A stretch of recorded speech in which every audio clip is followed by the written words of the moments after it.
Assalamualaikum warahmatullahi wabarakatuh. Waalaikumsalam warahmatullahi wabarakatuh. Perkenalkan ibu-ibu, bapak-bapak, nama saya Andika Rahman. Di sini saya dari Prodi D3 Keperawatan, Fakultas Keperawatan Universitas Jember Kampus Lumajang. Di sini saya akan memberikan penyuluhan tentang pentingnya minum air putih dalam kesehariannya secara cukup.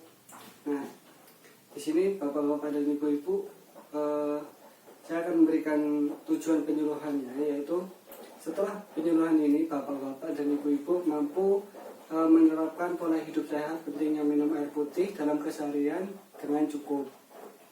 Nah, subtopiknya di sini yang pertama yaitu pengertian air putih sendiri, kemudian manfaat air putih, lalu dampak, dan bagaimana sih cara kesehariannya kita untuk minum air putih dengan cukup. Nah, sebelumnya bapak-bapak dan ibu-ibu sudah tahu belum apa itu air putih? Belum. Belum kan ya? Nah, sebelumnya apakah sudah siap bapak-bapak dan ibu-ibu untuk menerima materinya? Siap. Siap ya? Baik, kita mulai dari yang pertama yaitu pengertian air putih sendiri. Nah, di sini menurut Kementerian Kesehatan Rakyat Indonesia, Republik Indonesia, air putih itu adalah air yang sudah dikelola maupun yang belum dikelola tetapi sudah terstandarisasi. Nah, sehingga air putih tersebut dapat diminum dan bermanfaat untuk masyarakat dalam kesehariannya. Nah, di sini yang harus diperhatikan untuk persyaratannya meliputi fisika, mikrobiologis, dan kimiawinya. Nah, jika sudah terstandarisasi, maka air putih tersebut dapat dikonsumsi oleh bapak-bapak, ibu-ibu di sini. Nah, sudah paham ya, Bu? Paham. Lanjut ke yang kedua, untuk manfaatnya air putih itu sendiri, yang pertama sebagai detoks tubuh. Nah, pada malam hari merupakan waktu yang terbaik untuk istirahat tubuh, sehingga kita minum air putih di sana untuk mendetoks racun-racun tubuh, sehingga keesokan harinya racun akan berkurang. Nah, saat bangun kita akan minum air putih lagi satu kali untuk menghilangkan sisa-sisa racun sehingga tubuh kita terhindar dari racun. Seperti itu. Nah, lalu manfaatnya apa? Untuk memperbarui sel darah tubuh, lalu sel otot akan ikut meningkat. Lalu yang kedua yaitu manfaat dari air putih sendiri, yaitu membantu metabolisme tubuh kita. Nah, di sini tubuh kita akan bermetabolisme yang akan membutuhkan air putih itu sendiri, sehingga metabolisme tubuh kita ini lancar karena air putih itu sendiri. Nah, 24% cairan akan digunakan untuk metabolisme itu sendiri, yang akan mengembalikan kesehatan kita agar kembali bugar seperti sedia kala. Nah, yang ketiga ini bapak-bapak dan ibu-ibu, manfaat dari minum air putih yang cukup yaitu menurunkan berat badan.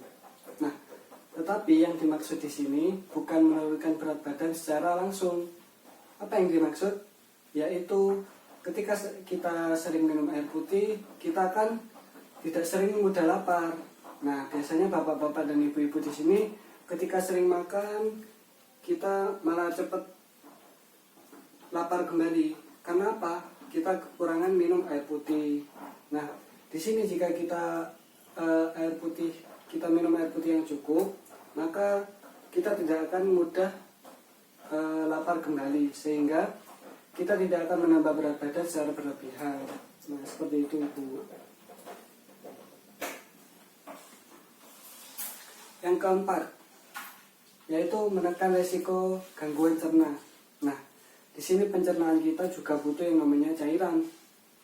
Cairan di sini seperti menekan asam lambung kita. Kemudian resiko sistem cerna yang namun air putih secara teratur. Di sini kita minum air putih secara teratur, membuat kita menurunkan gangguan sistem pencernaan kita. Untuk yang kelima sendiri, untuk rambut dan kulit kita, butuh yang namanya cairan, Bu. Nah, di sini banyak kan kayak bapak-bapak dan ibu-ibu di sini misal kekurangan cairan nanti rambutnya akan kering, kulitnya akan kering, lalu timbul garis-garis halus sehingga kulit kerasa kering dan mudah pecah.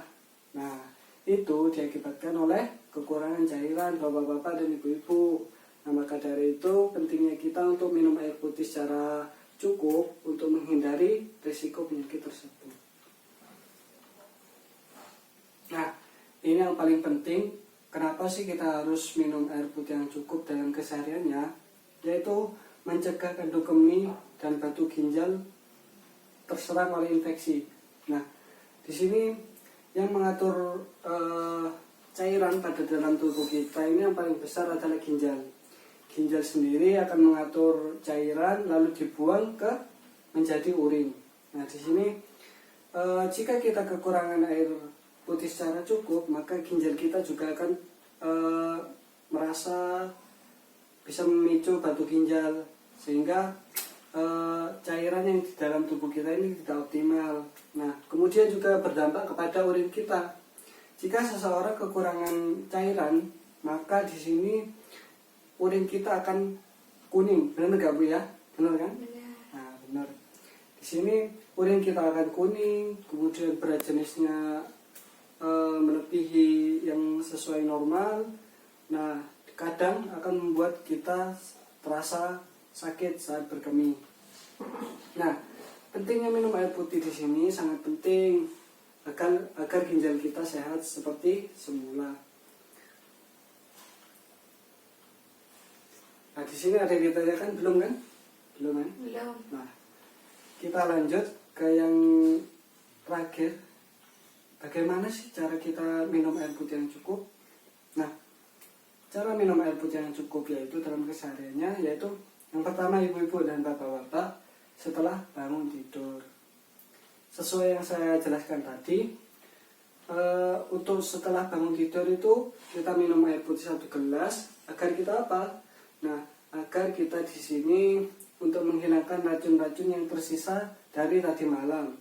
Nah, setelah bangun kita minum air sehingga racun yang tersisa akan terbawa oleh cairan tersebut. 1. Yang kedua, sebelum mandi. Sebelum mandi biasakan bapak-bapak dan ibu-ibu di sini untuk minum air putih 1 gelas sehari. Nah, di sini sebelum mandi kita minum kira-kira 15 menit atau 30 menit sebelum mandi. Kemudian yang ketiga yaitu sebelum makan. Di sini sebelum makan baik pagi, siang maupun malam.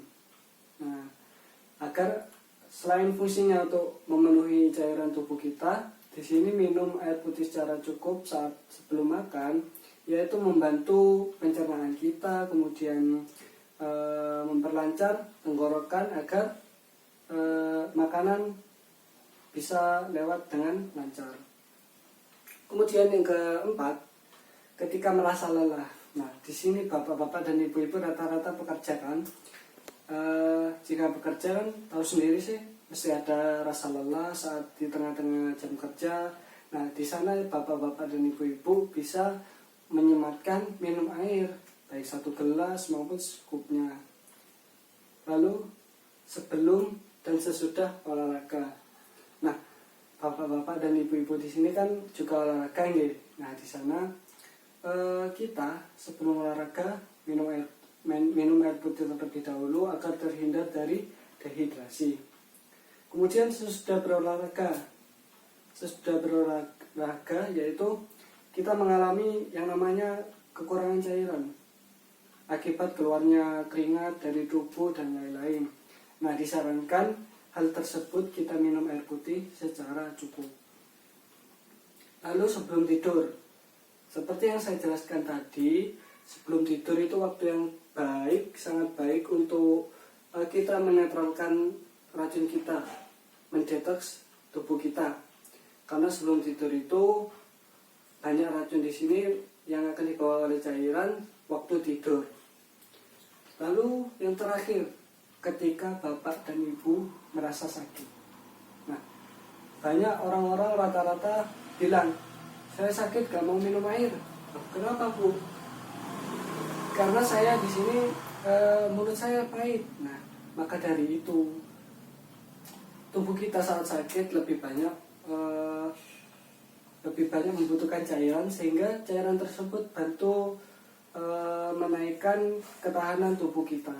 Seperti itu ibu-ibu dan bapak-bapak. Nah, di sini sebelum masuk ke evaluasi, sebelumnya ada yang ditanyakan Bu? Saya mau bertanya bagaimana ciri-ciri orang yang cukup cairannya. Oh, cairannya yang cukup ya? Nah, di sini perlu diketahui bapak-bapak dan ibu-ibu. Nah, cairan yang cukup itu seperti yang saya jelaskan tadi, terhindar dari dampak kekurangan air putih. Contohnya, ibu tidak mengalami batu ginjal, infeksi batu ginjal. Kemudian ibu bisa dilihat dari urinnya sendiri. Jika urin ibu berwarna kuning pekat, maka bisa disimpulkan ibu kekurangan cairan.